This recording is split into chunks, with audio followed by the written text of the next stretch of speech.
Okay guys, finally ready to do the t-shirt sew along, and I noticed in the preview video the camera back focused down on the floor, so this wasn't too clear, so I'm going to go through this one more time showing you what we're going to be doing.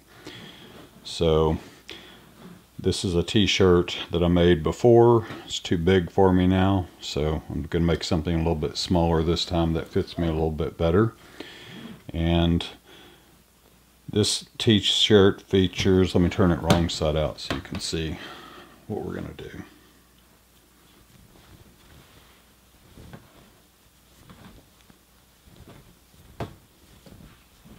Okay.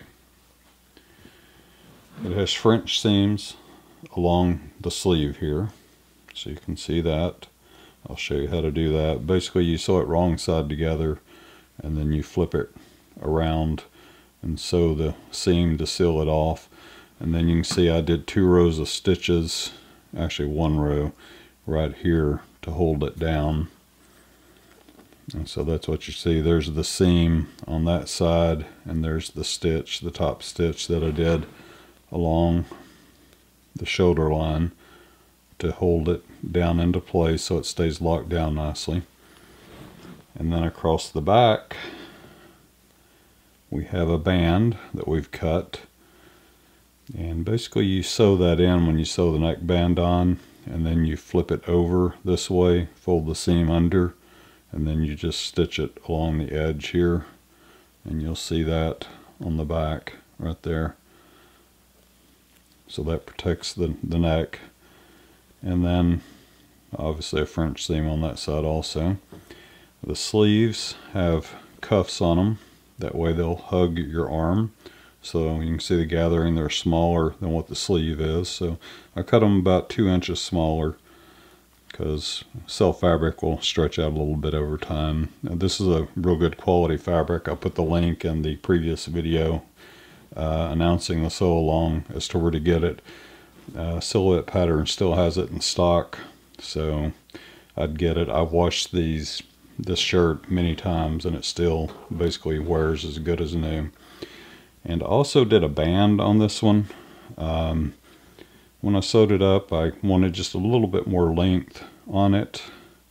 I don't think I'm going to put a band on the sweatshirt material that I'm going to be using on the next video, and but we'll see. Let me get the fabric showing you what we're going to use on this next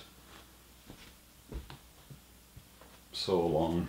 This is a real lightweight sweatshirt material, so it's not as thick as some of the sweatshirts that I have, and I want it for the winter season here at my place in Texas, where we really don't have much of a winter. It's just, 50-degree days, mostly 50 to 60 degrees, and this will be perfect in place of a t-shirt. It'll be just a little bit warmer without being hot. Anyway, this has pretty good stretch to it. Let me get here on the down here on the 0, and that's the 10, and that's the 14, so it's got about a 40% stretch rate, so it's fairly stretchy. And if that's the case, I'm probably, when I serge it, going to serge the seams a little bit narrower to give a little bit more negative ease in it. I cut my pattern down smaller, but it may not be small enough. So anyway, that's the material we're going to use, and tell you what, let me reset this up. I'll get the pattern out and kind of show you the modifications we're going to make on that next. Okay, I've got the pattern pieces here, so let's kind of go through what we've got.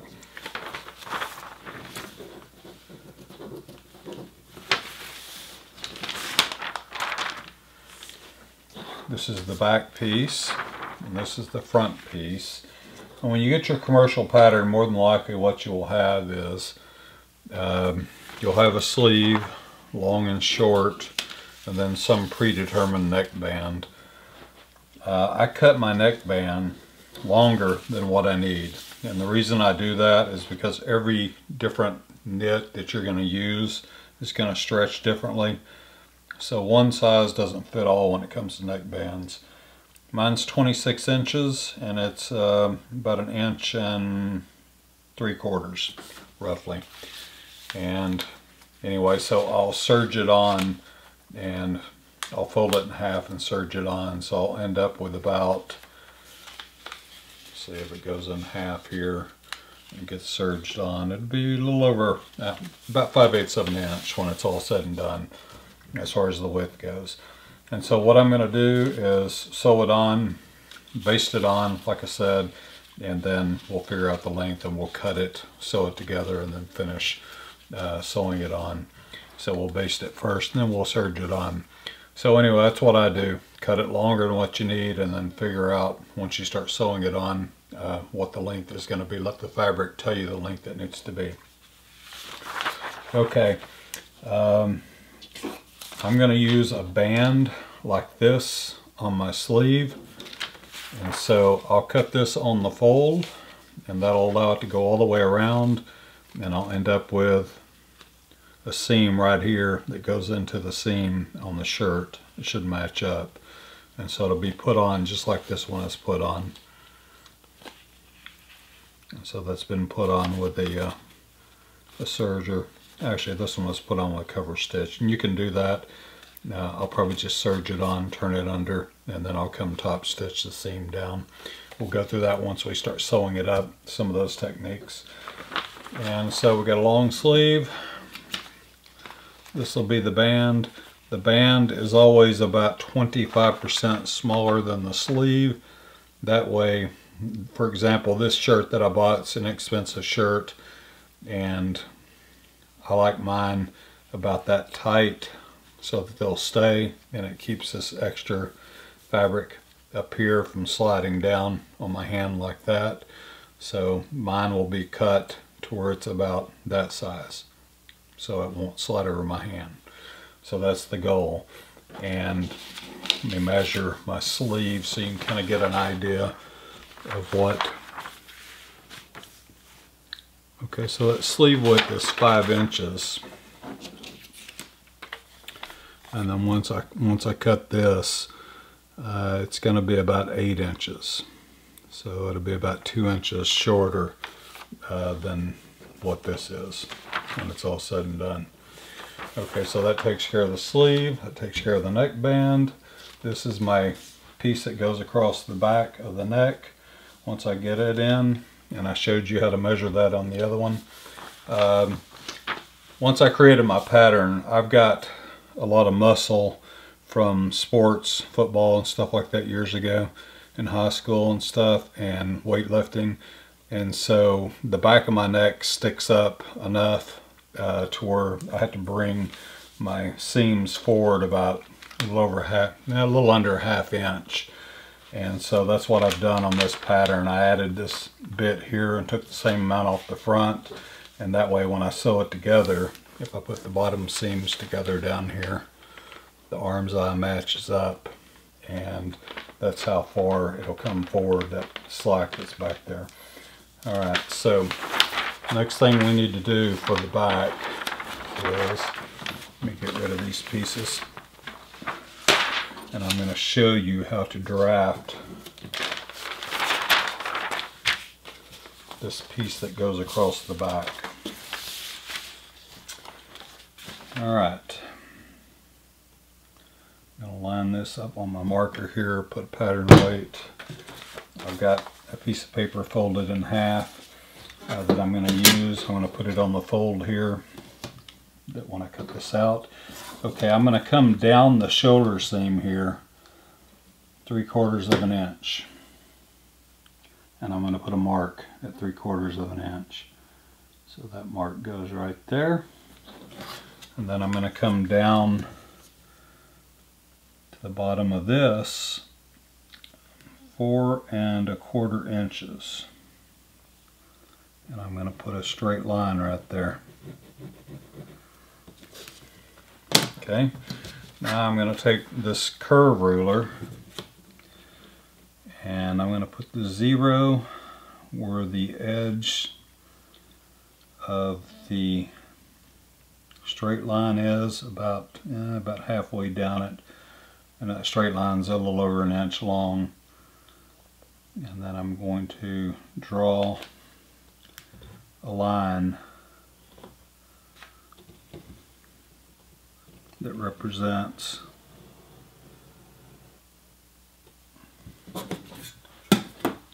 what this is going to end up looking like. So what I can do is take this now and I can trace it through the paper, and I'll do that. I'll slide it under like this, and I'll take a tracing wheel and I'll run it across that line, and then I'll cut along that tracing wheel. And the other thing that I'll need to do is, once I've got it settled in, I'll need to draw it right here so that it's equal.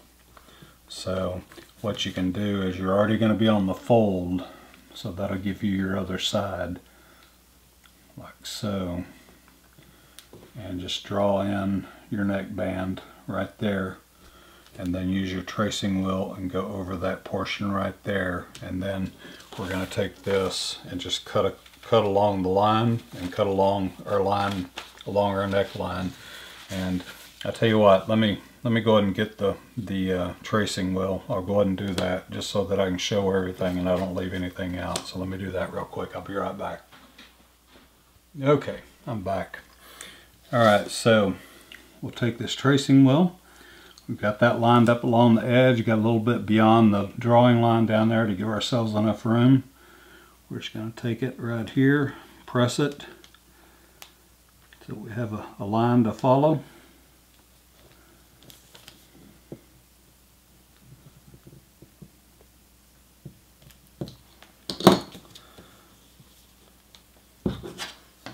Put on there so it doesn't move.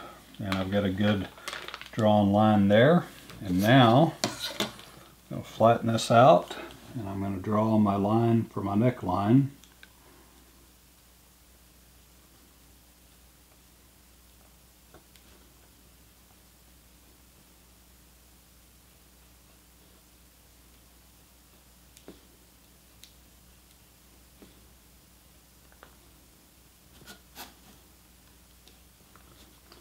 Sorry, I'm having to get the ruler in the way here to hold this down.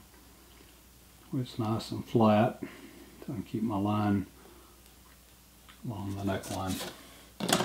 And there we go. So I've got my traced wheel out there. Let me get a pair of scissors and we'll cut it. Okay, we're ready to cut. I'll cut along my tracing line.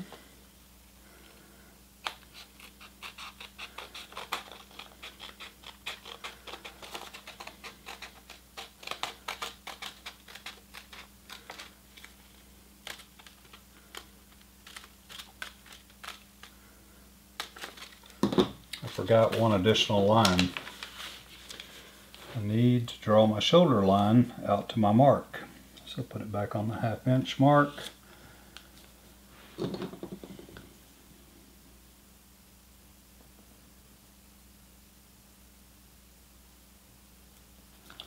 Draw out to the shoulder.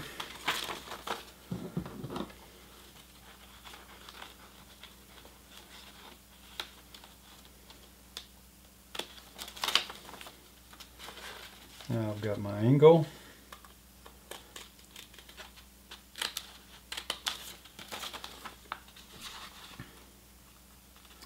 Now we just cut along our little mark from our tracing wheel.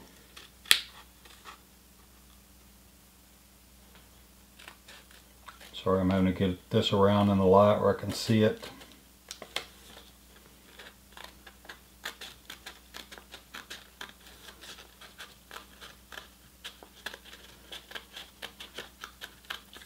And if you have a rotary cutter, I'd use the rotary cutter.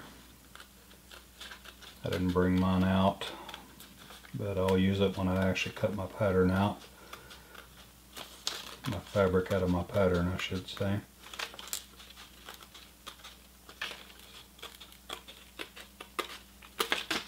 And there we go.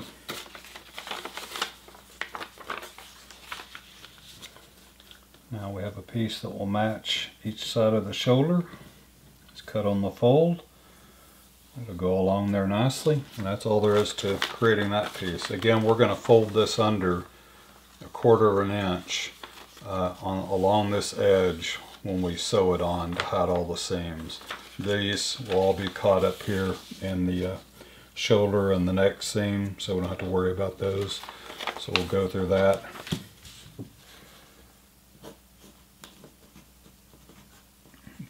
Label this.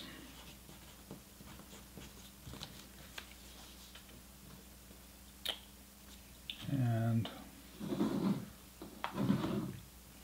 put the date, November 15th. Okay, I thought I'd do a close-up here of what I've done to get this drawn on and everything. What I did is I came over on this 3/4 inch and I marked it, and then I went down 4 1/4 inches down, drew a straight line across my ruler there. Then with those 2 marks, I was able to, you can get these just about anywhere. That's why I use this one.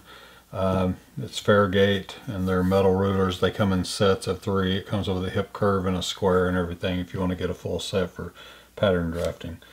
Anyway, this video is way beyond the scope of me teaching you how to draft a pattern.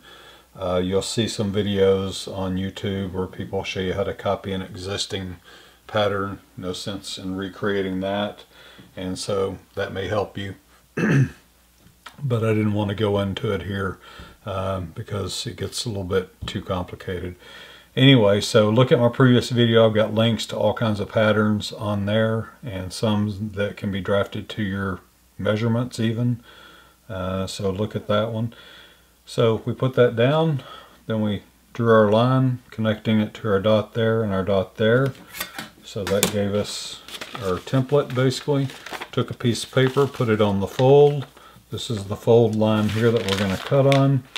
So we put it under the fold here, and then took our tracing wheel, traced along that line right there, drew a line up here where the shoulder is, and then drew a line around the neck seam here. That gave us the lines to cut with and our tracing wheel marks. So then I just came in and cut this and cut along the tracing wheel mark and unfold it, and you have what you need for this. I've got a shirt that's an old shirt that I'll show you. Show you a little bit better. You'll recognize this if you go look at any of your t-shirts if you're a guy, and if you're a woman, look at your husband's t-shirts and you can find it. Find the back here. The shirt is really old. There it is right there. So you're going to fold this in about 1/4 inch. I didn't do a line holding the seam down in this one, but I'm going to do it on this next one, so you'll see 2 lines. So first we'll fold it under 1/4 inch, run us a stitch along the 1/4 inch mark, just inside the 1/4 inch mark, to tie that seam down good. It won't be seen from the outside. And then we'll sew this one on from the inside out, and we'll tack it down at the shoulder and along the neckline. That way when we put the neck band in, we won't have any problems. And then you can see where this piece has been sewed on to protect the neck. This one actually goes all the way down the shoulder. I don't do that anymore. A French seam works well here, and we just do this piece right here along the back here, and it handles everything perfectly. So anyway, that shows you that piece and how we're going to, or the position we're going to sew it on. I'll sew this on. I'll go ahead and tack it down around the neck also with a stitch, and that way when I come do my neck band and stuff, it's attached. I don't have to worry about trying to hold it in place or pinning it or anything.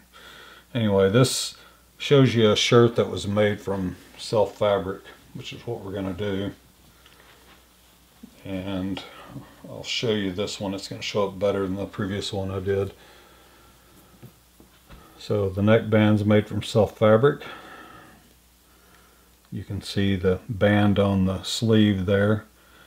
it's smaller than what the shirt is, and it'll stretch out, and then it will come to and it'll hold on your arm. I'm going to do a long sleeve, so the sleeve is going to be much smaller as it gets down the shirt. But anyway, and this one I didn't do a band on the bottom of it. I just did a cover stitch when I did the hem, and I haven't decided yet if I'm going to do that same thing on this one or not. But if I end up putting a band on it so it hugs around my waist some more, I'll show you how to do that. You basically do it the same way you do a sleeve, so if I don't do it, you can follow that. Anyway, that's it. So let me know if you guys have any questions. Otherwise, have a great day, and tomorrow I've got everything cut out. I'm going to get to capturing the video of me actually sewing it together from beginning to end. So I'll show you every step of the way. So that's it. Let me know if you guys have any questions. I'll answer it, and hopefully I can address it when I actually start sewing the sweatshirt up.